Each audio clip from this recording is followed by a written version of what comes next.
Si Mute souffre d'être un téléfilm, hein, car c'est ce qu'il est explicitement, hein, produit par et pour le petit écran, il n'en demeure pas moins romanesque, et ce souffle narratif, hein, cette envergure de l'histoire, hein, sied parfaitement au format télé. Sur bien des aspects, Mute reprend le cahier des charges plastique et technique de n'importe quel pilote de série télé moyenne, avec une emphase sur la localisation et les décors, et une intrigue multipolaire, et des personnages plus complexes que d'ordinaire d'ailleurs. Même le héros du film, souvent traité de simplet hein, par son entourage, se veut plus profond et ambigu que son mutisme et sa retenue ne le laissent penser. Mute, c'est la rencontre entre le film noir façon Raymond Chandler hein, et l'univers cyberpunk directement hérité de William Gibson lui-même. Pendant les 2 heures et des poussières que dure le film, on aurait presque l'impression de toucher le livre, hein, de tourner les pages au fur et à mesure que les chapitres s'enchaînent. Chaque personnage a l'épaisseur d'une description tranquille, posée, loin des conventions cinématographiques habituelles, loin des notions aussi de gentil et de méchant tout de suite identifiables pour le spectateur moyen. On peut comprendre que la construction très détaillée de l'univers de Mute puisse perdre une partie de son audience en cours, car il ne répond à aucun critère de cinéma mainstream, ni même de poncif indé hein, du genre. Mute est un objet filmique vraiment unique, une œuvre fabriquée avec soin hein, et sur le long terme, avec des compromis hein, souvent maladroits,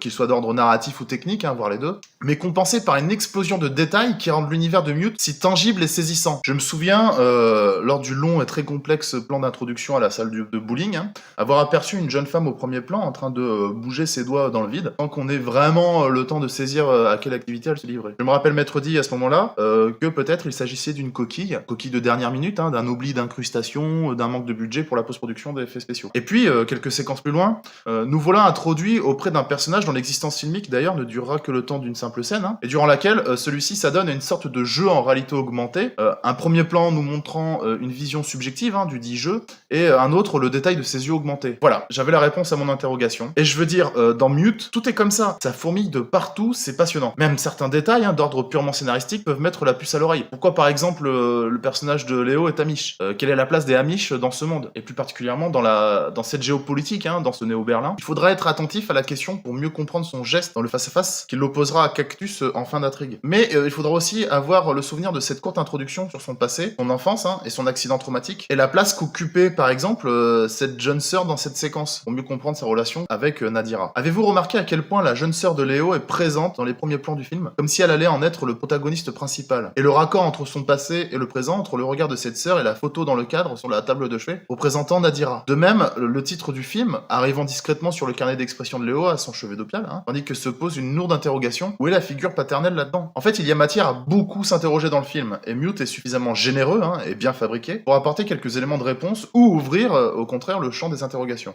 Dans tous les cas, Mute est toujours passionnant. Ici, pas de discours caché sur le monde contemporain, pas de déclaration hein, à la Black Mirror sur ce qui est bien ou mal ou douteux moralement et éthiquement. Mute est un film quand même exigeant, parfois déviant, hein, à l'imaginaire presque plus proche d'un film comme, je sais pas moi, Brasil, plutôt que de Blade Runner. Alors n'en déplaise aux fanatiques hein, de Blade Runner, si Mute reprend exactement l'univers de Blade Runner à son compte, hein, c'est plus celui original issu de l'esprit de Kadik que sa version d'esthète, hein, sa version de clip de luxe, hein, signée Ridley Scott. Alors Mute risque de diviser, hein, c'est sûr, mais constitue un grand moment de ce début d'année hein, en termes d'expérience cinéphile. Alors voyons voir ce que le tout team de la presse spécialisée et des internautes en ont pensé. Mute, le nouveau film de SF de Netflix qui n'a rien à dire, un nouveau long métrage raté. Mute, le nouveau film SF de Duncan Jones sorti sur Netflix se fait détruire par la critique. Peut-on vraiment parler de science-fiction au sujet du problématique Mute? Mute, l'œuvre d'une vie manquée par Duncan Jones? Netflix ne trouve pas sa voix. Mute n'est pas juste nul, c'est presque irregardable. Ok, bon, il semblerait que le monde entier soit passé à côté de Mute. Je veux dire, je peux comprendre que le film ne plaise pas, hein, mais de là à dire unanimement que c'est de la mauvaise SF, c'est affreux. Ça montre à quel point la culture littéraire de certains peut être limitée. Mute, c'est du pur Gibson.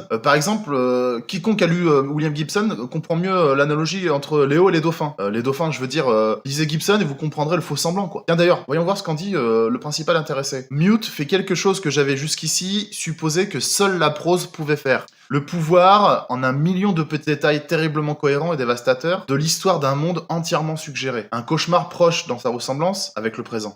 Non mais franchement, quand je lis certaines critiques, je me demande sur quel pied danser quoi.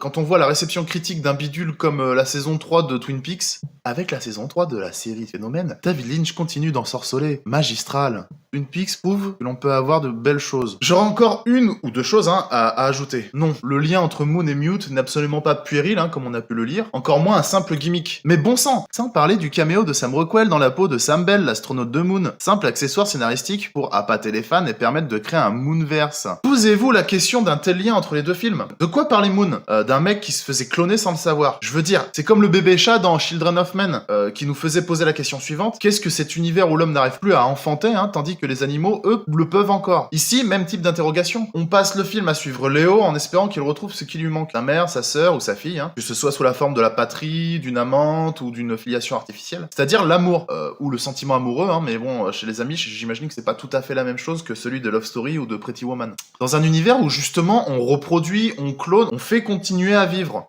même une fois encore artificiellement. N'est-ce pas non plus in fine le sujet de Source Code?